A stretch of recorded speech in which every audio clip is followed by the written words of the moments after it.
Hi, my name is Shalom Patel and I'm from Duke University. I'm also a developer for the Internet to Grouper project. This is the end users track of the Grouper training. And this is part 3 of the new UI training. These are the topics that I'll be covering in this part.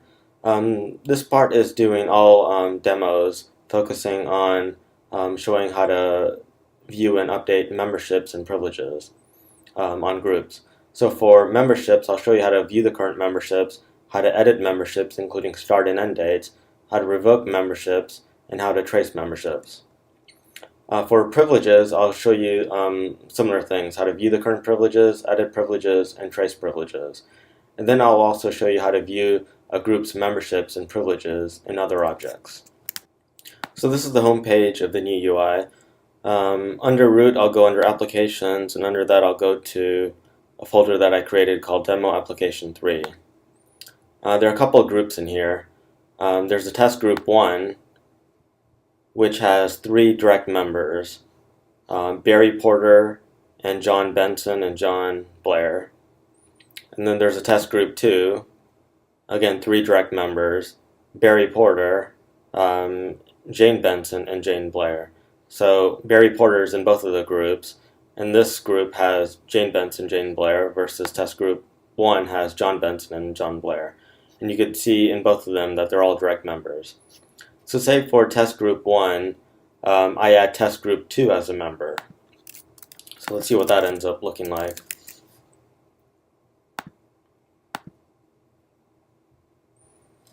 And so now when you look at the memberships for test group 1, you see that Barry Porter is both a direct and an indirect member. And then Jane Benson and Jane Blair become indirect members. And then test group 2 is a direct member now. So now, say if I wanted to filter what I'm seeing here. So say if I want to just view the direct members, then I could do that. Or I can just view the indirect members. Or I can view all members. Or maybe I want to filter by name. So maybe I want to view the Bensons.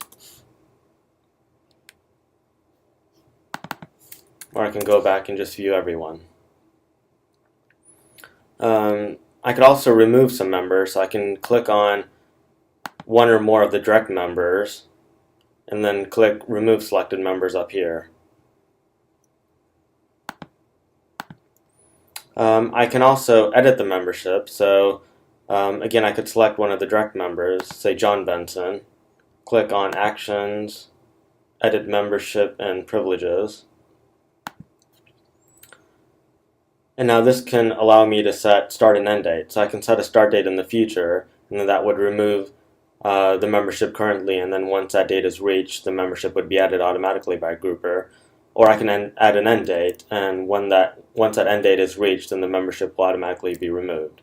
So for instance, I'll add an end date of 2016 05 and save that. And then if I go back there, so I don't have to check that, I can just go under Actions and then Edit Membership and Privileges. And then you can see that the end date is there. And this user doesn't have any privileges so on the group, so these boxes down here are left unchecked. The other thing I could show is how to remove a membership. So if you select multiple, then you can click on the Remove Selected Members, or if you just want to remove one, then under Action, you can select Revoke Membership. So that's another way of doing that. And then tracing memberships. Say Barry Porter, he has a direct and indirect membership on this group. I can click Actions, Trace Membership, and then that'll give me more information about his memberships on the group, in particular how he's an indirect member. So this first part up here says that Barry Porter is a direct member of test group 1, and then he's also a direct member of test group 2, which is a direct member of test group 1. So this explains how that indirect membership is happening. So now I'll move on to privileges. So I'm still on test group 1 and I'll click on the privileges tab. So currently the grouper sysadmin user has admin privilege on this group. So say if I want to give a couple of other users some privileges. So I can click on add members. Say if I want to find a couple of Peters. So Peter Benson, let's give him update and read. And then let's find another Peter, Peter Blair. Again, give him update and read. And so now if I look down here, you can see both of the Peters here.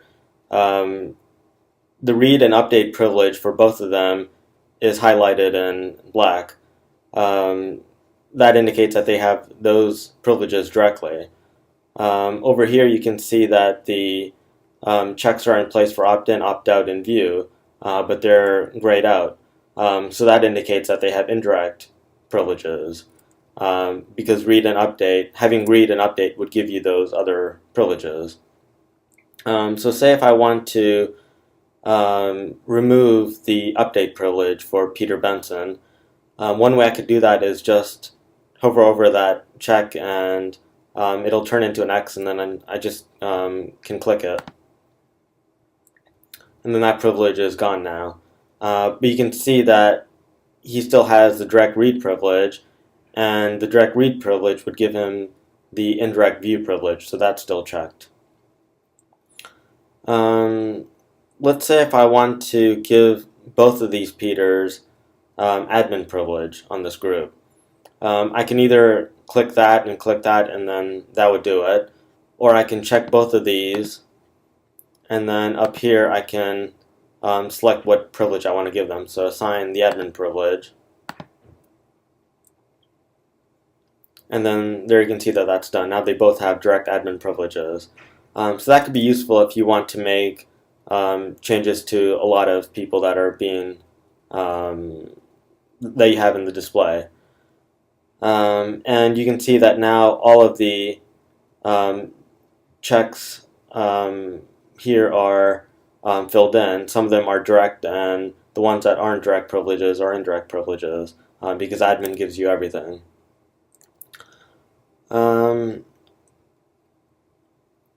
Now let me show you how to revoke privileges as well. So again, I could select both of them, and then up here revoke the admin privilege. And so now they're back to the way they were before. I can also do filtering here. So say if I want to filter the Peters. And there you go, now I just have the Peters.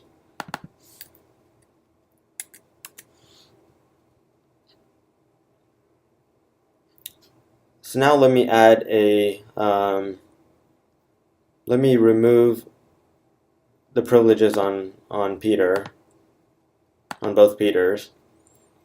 And let me give test group 1 read privileges on itself. So now members of test group 1 have read privileges on test group 1. And so that's what this ends up looking like now. You can see that test group 1 has the direct privilege, since that check is bold. But all the members of test group 1, including the members that were indirect members of test group 1, have indirect read privilege on test group 1. And you can see that by these grayed out checks. I can also trace privileges. So say the privilege for John Blair, under actions, trace privileges.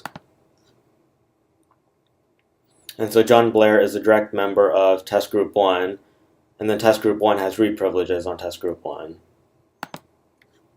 One that's a little bit more complicated is one of the indirect members of test group 1, say Jane Benson. So Jane Benson is a direct member of test group 2, which is a direct member of test group 1, which has read privileges on test group 1. And now the last thing I want to show is how to view a group's memberships and privileges in other groups. So I'll do that for test group 2. Sometimes I find this useful when I need to figure out how a group is being used. Possibly I'm going to be deleting that group or moving it or something like that, and I want to see what the effect of that would be. For test group 2, I can click the More tab, and then this group's memberships and other groups. And so you can see that test 1 shows up here. I can click on More, this group's privileges and other groups. So test group 1 with the indirect read and the indirect view. I can also make changes here, so I can click on admin, and then that gets assigned. I can unclick it. And then the same thing with this group's privileges and folders. And again, I can make changes here if I want to. And the same thing with attribute definitions. So that's all for this tutorial. You can click on the quiz link in the video description to reinforce your knowledge of this topic. And here are some links with more information. Thanks.